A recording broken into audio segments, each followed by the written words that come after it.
Primera de Macabeos capítulo 13.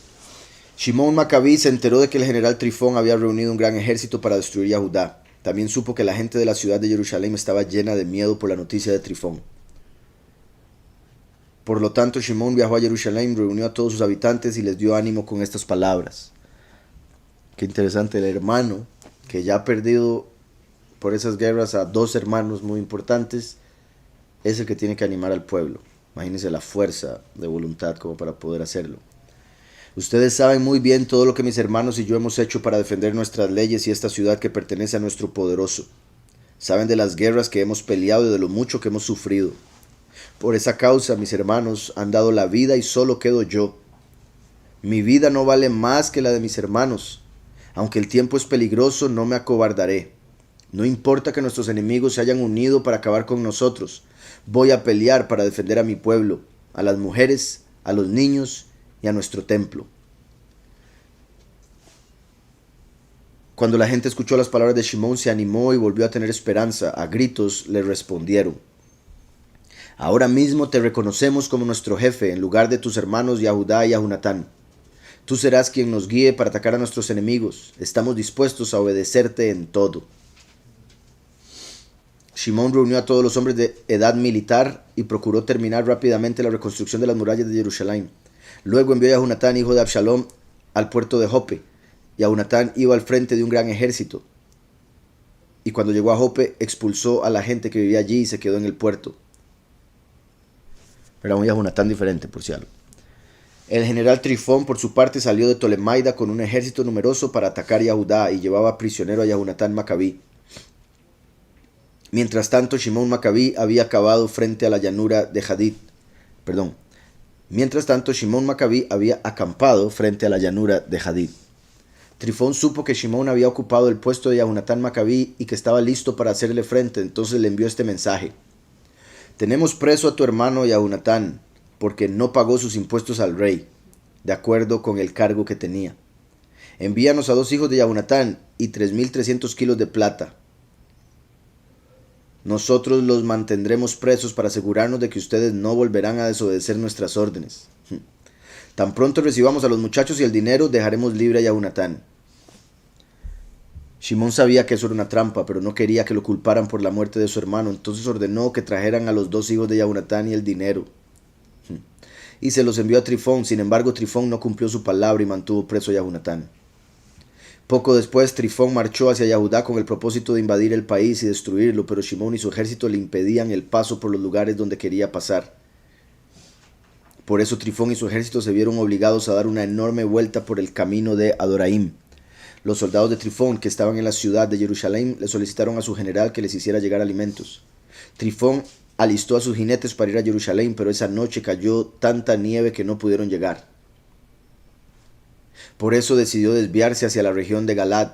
Al llegar al pueblo de Bascama, Trifón mató a Ahunatán y lo enterró allí mismo. Después de esto regresó a su país. Shimón Macabí mandó a traer el cuerpo de su hermano Ahunatán y lo sepultó en Modín, la ciudad de sus antepasados. Todos en Israel lloraron la muerte de Ahunatán y guardaron luto muchos días. Sobre la tumba de su padre y de sus hermanos, Shimón mandó construir un monumento muy alto y visible, de piedras pulidas por ambos lados. Luego construyó 7 pirámides dedicadas a su padre, su madre y sus hermanos. Curioso lo de las pirámides. Era, el hecho de que, lo digo por la connotación negativa que han tenido las pirámides en este mundo por el Illuminati, usarlas para representar el imperio, gobierno de Lucifer sobre este mundo como el nuevo orden mundial. Pero recordemos también que el pueblo estuvo en Egipto, donde están las principales pirámides. Hay quienes dicen que fueron los esclavos hebreos los que las construyeron. Eso es dudoso por muchas razones. Se cree que las pirámides en realidad estaban ahí antes de que el pueblo llegara. Pero también es curioso que hay pirámides no solo en Egipto, sino en América, en otro montón de lugares, incluso debajo del mar. Eso quiere decir que hubo pirámides antes del diluvio. Y dice entonces, luego construyó 7 pirámides. Curioso, 7 como las 7 congregaciones. Pirámides es particular también, por un lado, ¿verdad?, que es una base cuadrada, como los 4 ángulos de la Tierra, como todo lo que tiene que ver con las 4 letras del nombre, y asciende a su cúspide, que es un punto, como mostrando que está Yahweh como único y debajo de él todo lo demás de la creación, cosa que tratan de copiar, ¿verdad? Y poner a Lucifer como el ojo que todo lo ve encima. Pero es particular que la escritura en unas partes habla claramente de Yahushua como la piedra angular, pero hay una parte en particular que menciona la piedra, bueno, como la piedra cabeza, refiriéndose, y estoy tratando de buscar otra palabra que ponían, porque la piedra angular sería la que está en el ángulo, en la esquina, que empieza la construcción. La piedra cabeza sería, una vez que se acaba la construcción, la piedra que se pone de última. Entonces hay una piedra para iniciar y una piedra para terminar. Y el mundo, los Illuminati, quieren poner a Lucifer como esa piedra para terminar, por eso ponen el ojo que todo lo ve ahí arriba. Como dije, 7 como las congregaciones, como los días de la creación, los milenios, los continentes, la pirámide como el poder de Yahweh. Y también recuerden que en Isaías hay unos versos que de hecho los explico en el libro. En Isaías hay una profecía que habla de un monumento que hay en Egipto para Yahweh y que eventualmente se convertirá en eso, un altar para el Todopoderoso. Y dice que está en medio de Egipto, pero un verso después dice que está en la frontera. Y eso es extraño porque una cosa es la frontera y otra cosa es el centro. Digamos, un país así, la frontera es lo que lo rodea y el centro sería aquí. Pero lo curioso es que Gaza significa frontera y Egipto se separa en dos partes. Entonces, la frontera es lo que separa una parte de la otra parte de Egipto. Entonces, en el centro del país hay una frontera que separa esas dos partes y ahí es donde está la pirámide de Giza.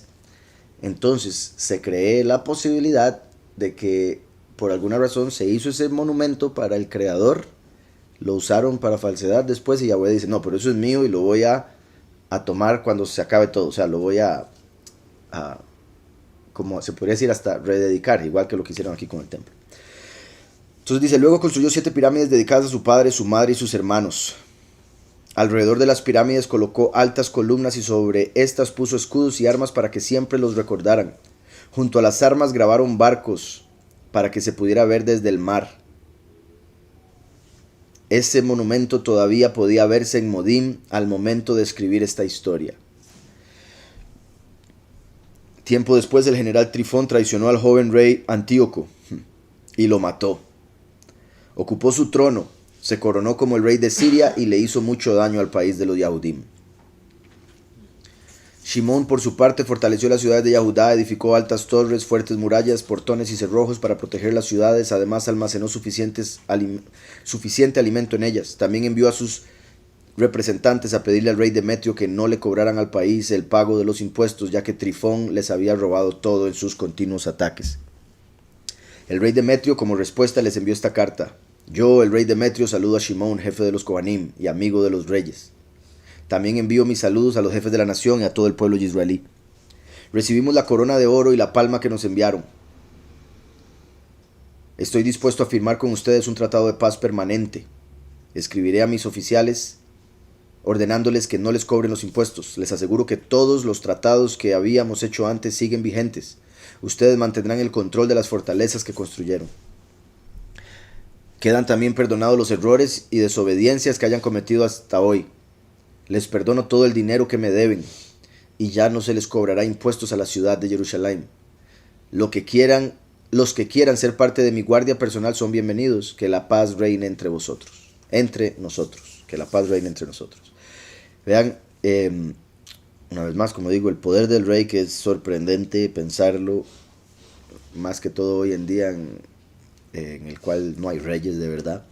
E incluso cuando los había, vemos los traicioneros que eran, pero es porque eran humanos, y además de ser humanos, no servían a Yahweh. Entonces no se puede esperar mucho de ellos. Pero a lo que voy es la autoridad que tiene el rey, el poder que tiene el rey para decir, les perdono todo, no paguen, tranquilos. Y esa es la autoridad que obviamente principalmente tiene Yahweh sobre toda la creación como rey, para decir, les perdono todo, y así lo hizo con Yahushua, su hijo.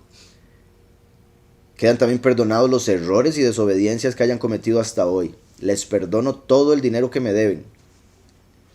Que en sí, ¿verdad? Con el Padre obviamente sería bueno, se podría decir diezmos, ofrendas, porque Yahweh reclama eso, pero para su pueblo, no para él.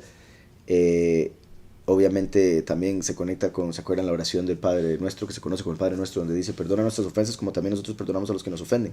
En inglés, por alguna razón, terminaron traduciendo esa oración como, perdona nuestras deudas como nosotros perdonamos a los que nos deben. Entonces lo vuelven todo como muy de plata o algo material. Por ende también, o sea, se conecta aquí, les perdono todo el dinero que me deben, así como a Yahweh se le debe obediencia, se le debe servicio, y la gente le ha rechazado, se ha desviado, se ha alejado, pero cuando uno vuelve a él, le pide perdón, le pide ayuda, él dice, les perdono todo lo que me deben. Ya no se le cobrará impuestos a la ciudad de Jerusalén. Los que quisieran ser parte de mi guardia personal son bienvenidos, que la paz reine entre nosotros. En el año 170 del gobierno de los griegos, Israel quedó libre del poder de los reyes y militares griegos. Por eso, a partir de ese año, todos empezaron a fechar los documentos importantes de la siguiente manera. En el primer año del gobierno de Shimón, el gran jefe de los Kohanim, del ejército y de los israelíes. Particular que esto sucediera en el año 170, porque el 100 en la letra hebrea es la Kuf, que representa la entrada al cielo, fin de los tiempos y bajar del cielo, entre otras cosas, también un mono y otras cosas. El 70 es la letra Ayin, que representa un ojo, fuente de agua, y también las naciones, las 70 naciones. Entonces sería como, en el fin de los tiempos del cielo va a descender la paz para las naciones, o la paz de Israel en relación a todos los que le rodean. En el año 170, Kuf Ayin, en el fin baja del cielo la fuente de agua de vida para las naciones. Dice después, en ese tiempo Shimón acampó frente a la ciudad de Gezer y la rodeó con su ejército. Construyó una torre móvil y la acercó a la muralla para tomar por asalto a la ciudad. Los soldados que permanecían en la torre móvil hicieron un hueco en una torre y por allí entraron a la ciudad. Los habitantes de Gezer sintieron mucho miedo y junto con sus mujeres y sus niños subieron a la muralla y desde allí se rindieron a Shimón. Con mucho miedo le suplicaban, no nos trate como merece nuestra maldad.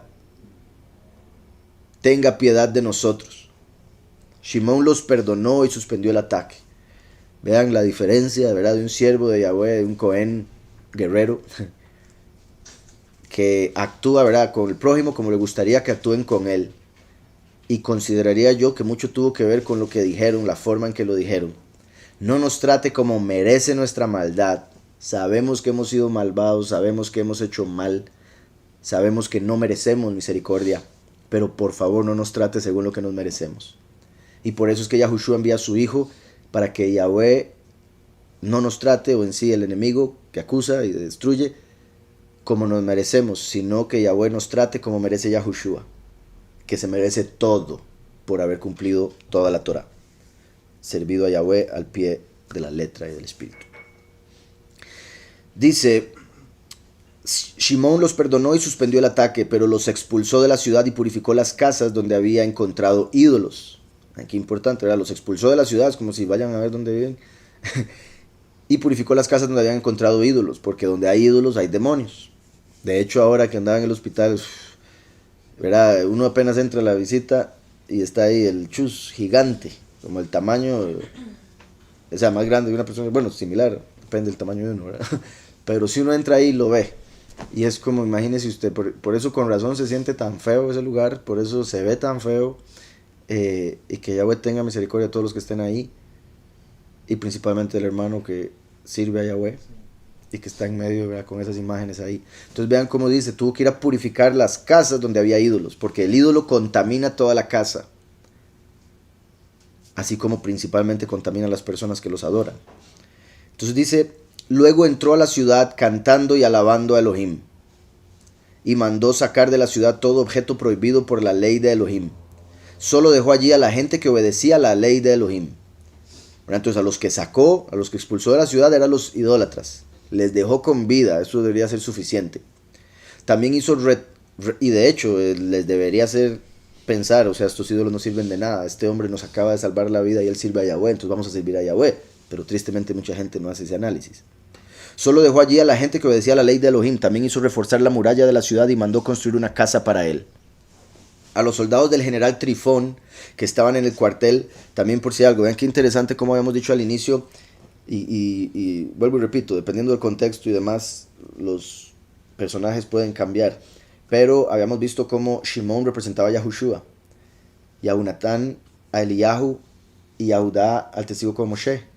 Ya murieron Yahudá y Yahunatán como los dos testigos, y qué curioso que el primero, que era Shimón, ahora está quedando de último, como en el sentido ya cuando todo se cumpla, se manifieste Mashiach y tome autoridad completa, como aquí Shimón la está tomando, entrando a las ciudades, sacando toda falsedad, estableciendo su casa, ¿verdad? Como dijo, saco los ídolos y ahora hago una casa para mí, que sería su congregación, en el sentido de Yahushua. A los soldados del general Trifón que estaban en el cuartel de Jerusalén se les acabaron los alimentos y comenzaron a pasar mucha hambre. Y como no podían salir a comprar alimentos, muchos murieron de hambre. Por eso se rindieron y trataron de hacer las paces con Shimón. Él aceptó, pero los expulsó del cuartel.